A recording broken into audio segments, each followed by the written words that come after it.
Hey, what's going on, guys? So bringing back another informative video for you guys, and for those of you new subscribers that don't know, this is called the Ergogenic Aid series.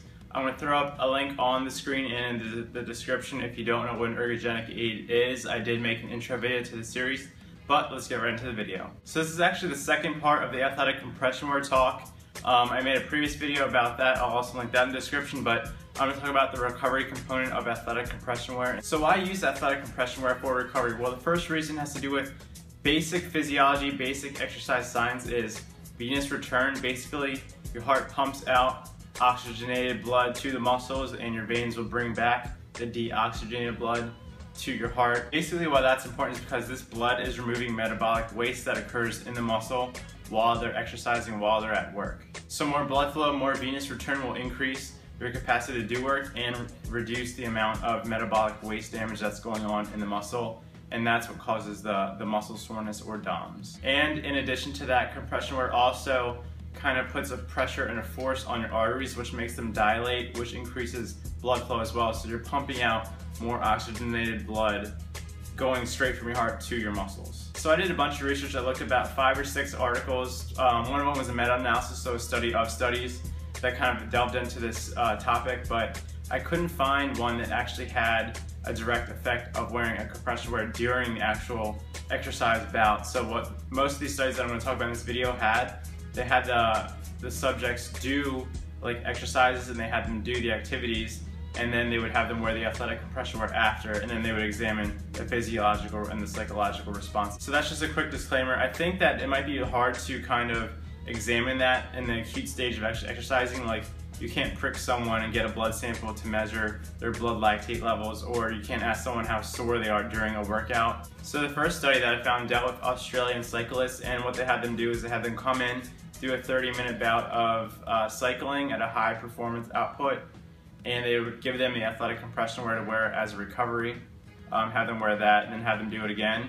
And then about 3 or 4 days later, they had them come in and they did the same exact thing with the same power performance output, but they didn't give them the athletic compression wear to recover, and they just kind of gave them just regular athletic clothing. So they took blood tests after the recovery phase, and they actually found that blood lactate levels did actually reduce, so less lactic acid in the muscle, so there was less metabolic waste. And the cyclists also reported less perceived muscular soreness, and that's kind of a subjective scale, but if the cyclist or the athlete feels like they're less sore, I think that's a pretty safe barometer to say that the athletic compression wear had some benefit in terms of recovery. This next study actually had athletes do a drop jump power movement, and they did the same kind of technique. They had one with compression wear and one without compression wear. But in this study, they actually looked at creatine kinase and lactate dehydrogenase, which are 2 enzymes that have to deal with kind of metabolic waste and metabolic elimination, that are kind of like byproducts of different metabolic pathways that go on when you exercise. So they had the athletes kind of do a drop jump. Basically, they had like maybe a base right here about 3 or 4 feet,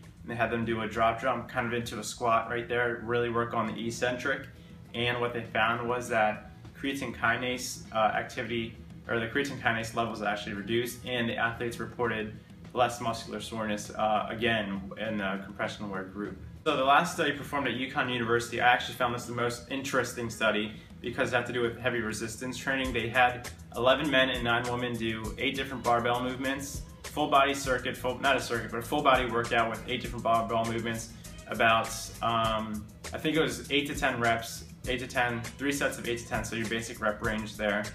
And they were just looking at the same kind of things that perceived muscular soreness, and they're also looking at a couple of different factors. It's also important to note that in this study they did monitor the nutrition intake, the supplement intake, and they didn't let the athletes ice anywhere throughout the study, so there was no behavioral pattern interruptions. They kind of try to control as much as they can. So this is what the compression garments in this study actually looked like. I thought they were really cool, so they made the athletes wear this immediately after performing that full body workout.